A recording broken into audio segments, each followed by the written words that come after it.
as often as we do. But our whole mission is to avoid precipitous losses, especially at this time of year where, as I reported to you earlier, folks, we've got some pretty respectable gains that we want to protect. With what will probably be, I continue to my email, with what will probably be a disappointing earnings season rapidly approaching, and with the media trying to convince us that Romney can't win, I see more more downside than upside in U.S. markets into late October. I had hoped to keep us fully invested during what I had also hoped would be merely a mild correction. However, based on the above reasons and based on our continuing analysis, I believe it's prudent to apply some defense at this time. We will re-enter the markets as things settle down. I encourage you, I said to my clients, to review my previous emails regarding what I believe will be the likely course of market behavior after the elections. As always, thanks for investing me. And I might also add, folks, that I have shared those very same emails with you in the past here on the radio show. The takeaway here is I don't want you to take this comment that we've gone a little bit more to cash as an excuse to take no action. You need to get positioned. You need to get that relationship established so that somebody does have your back, that somebody can proactively manage your portfolio, protect you against precipitous losses, even as they fight to get you respectable gains as well. Hey, speaking of gains and losses, let's spend a little time talking about how markets have behaved so far this year. I want to share with you how dismal a week it has been for equities around the world, but also put that in perspective by looking at the results now for Q3, which are now official. There are no more trading days left in the third quarter. I'll give you the third quarter results, and then I'll also give you year-to-date results as well, so you can see whether or not, in your opinion, perhaps, and I'll express an opinion as to whether or not these particular markets or sectors are moving away from or toward their longer-term trend throughout the year. I'll give you an example. Now, remember, we pioneered the use of using low-cost, U.S.-traded, exchange-traded funds to access what we regard as all the world's most promising markets and sectors. So we can be anywhere in the world at any time through the vehicle of U.S.-traded, exchange-traded funds. When you invest in an ETF, you're investing in an entire market or sector as a whole. It can be a very big market or sector. The S&P 500, SPY, which is the granddaddy of all ETFs, invests quite obviously in 500 companies. The Dow Jones Industrial Average invests in 30. There are other very, very broad ETFs that invest in literally thousands of companies, depending on the kind of index that ETF is designed to track.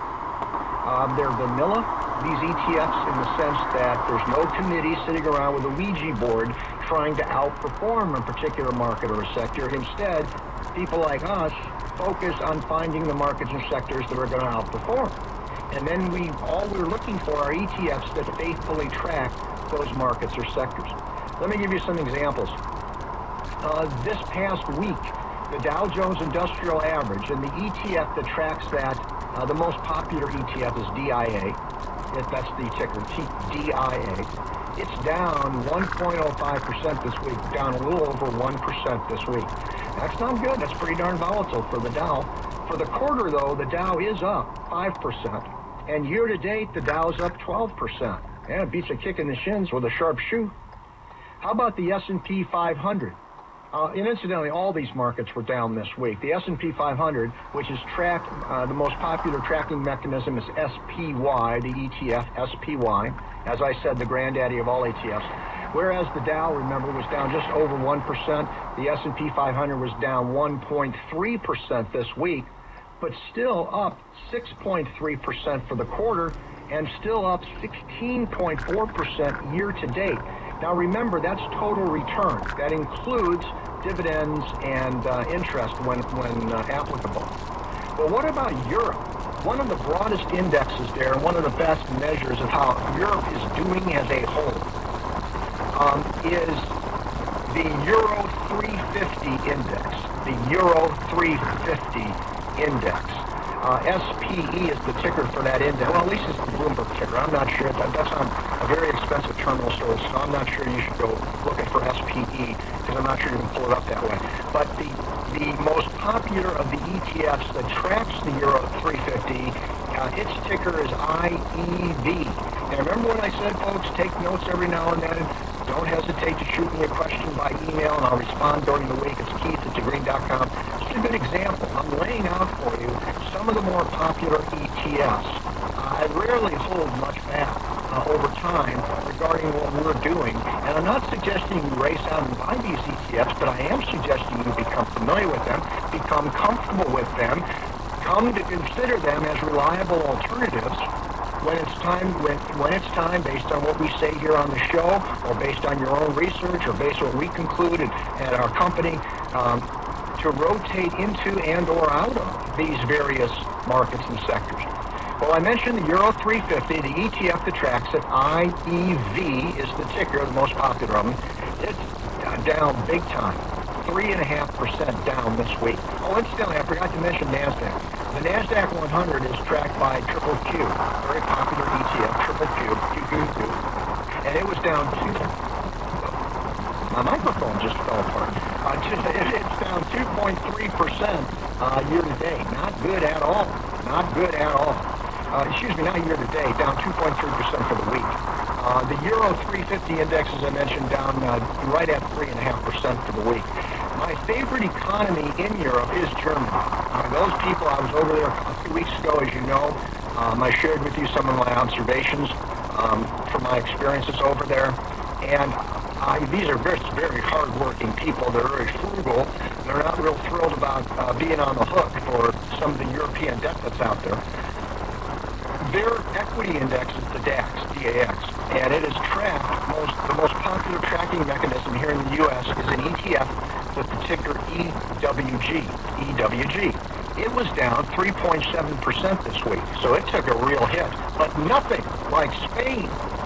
Remember all that bad news that I shared with you about Spain? They've got creditworthiness problems, et cetera, et cetera.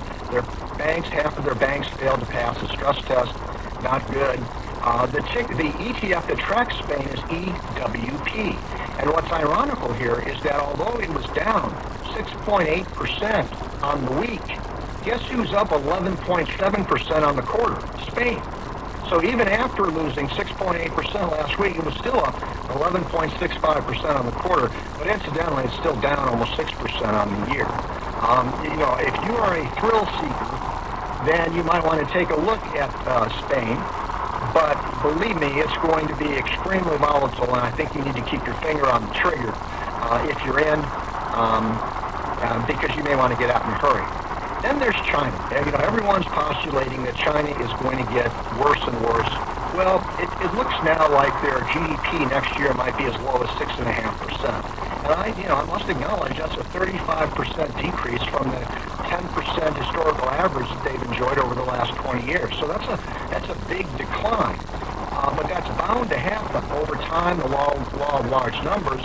You've got to have some slowing economic growth. The question is whether they're going to be able to take their economy to a consumer-driven economy. Very little has been done in that regard, and won't be done until later this year when the so-called People's Congress anoints the new leaders of China. And the People's Congress is an institution where the members are absolutely free to vote any way they want, as long as they vote the way they're told. And they're going to anoint whoever the very small group of party leaders decide are going to be the next leaders of the party. And once that happens, then maybe they'll get serious about trying to build this better consumer-based economy. In the meantime, there are two ETFs. I'm still bullish on China. And I've made that case to you in weeks past. There are two ETFs that are really popular for China here in the U.S. One is FXI, and one is GXC. Now, what are the differences between those two? In a nutshell, FXI is invested in state-owned enterprises, and there's a lot of state-owned enterprises in China. They tend to dominate the market.